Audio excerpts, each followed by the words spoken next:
Thank you, Graham and Grant. Well, research indicates that people with positive attitudes fight disease better and live healthier.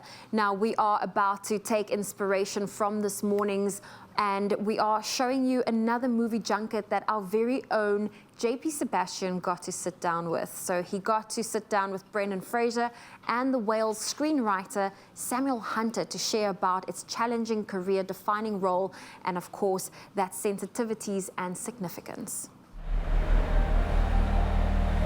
To Brendan Fraser. And Sam, I just want to say congratulations at the outset, first of all. I wept at least 3 times, maybe 4 times, and there were like specific moments even.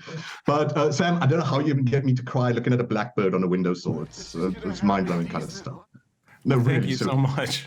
but something I want to raise just real quick, like I don't know if you realize this, Brendan, but you proved the thesis of The Whale before the movie even came out, that people are incapable of not caring. Myself is one of millions who cried watching the standing ovation at the Venice Film Festival. So yeah, you're proof of blood, proof in the pudding. But now, anyway, long intro. I want to get into the hairy stuff now. Brendan, firstly, I'm sure that this was an intimidating thing to put your hands on, to a character to get into, especially since it's such an under-examined kind of character, and then the subject of obesity and whatever. What were the most intimidating factors about it, and how did you surmount them? Darren Aronofsky's going to make a film. That was the word that went out. And any actor that I can think of worth his weight in salt would want to work with a world-class director like him. He has a proven track record of getting very interesting performances from actors, and from Pi, Requiem, the Black Swan, The Wrestler, all of it. And I'm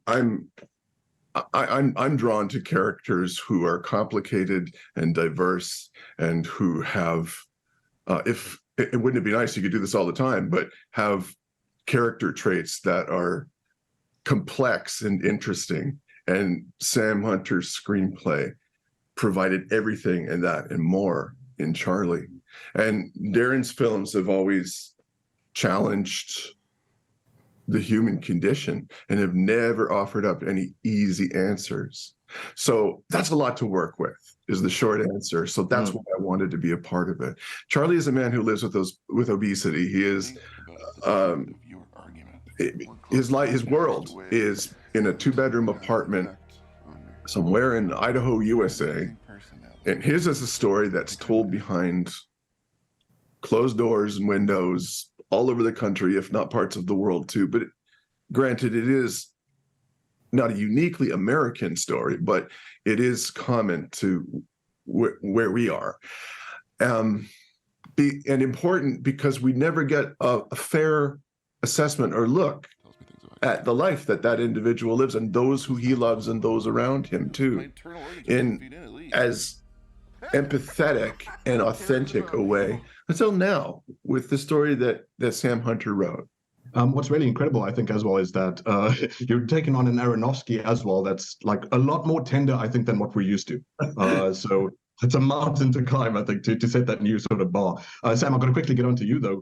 So in the past decade, since your play first landed, I think that terms like mental illness roll off our tongue very easily and more broadly, and that's probably a very good thing.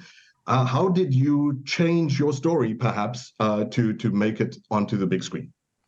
Yeah, I mean, the play and the screenplay have the same narrative spine. They're telling the same story. But I worked with Darren a lot over the years, and people in Darren's company, and about how to find a cinematic language for the script. And I think there's a lot in the play a lot of dialogue that got translated to action.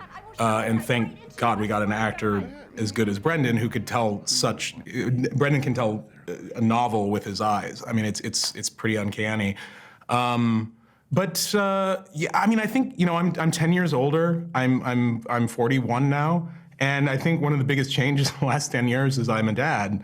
And I wasn't a dad when I wrote this play. I think I knew I always wanted to be a dad. But so, for the last 5 years, becoming a father, that's shed a lot of new light onto corners of this story that is fundamentally about a father trying to reconnect with a daughter.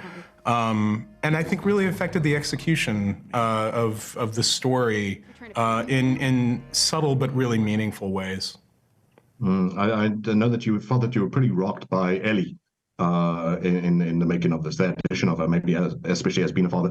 Last thing that I can just desperately ask you guys to tell me. So if Charlie insists continuously that one must evaluate their truth, one must speak fearlessly and honestly, why the whale's message like this in 2022? JP, we live in a cynical world. It's easy to get away with just being snarky. It doesn't take much intelligence.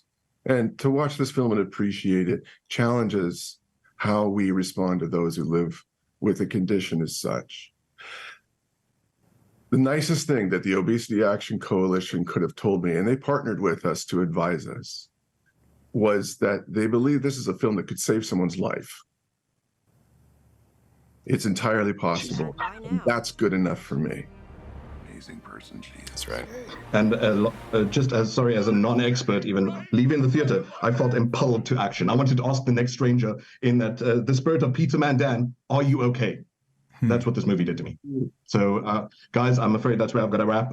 Thank you so much for the time we shared together, and thank you so much for this movie. I do think that you're going to achieve your mission of changing some lives. Thank you, JP. Thank you so much. Well,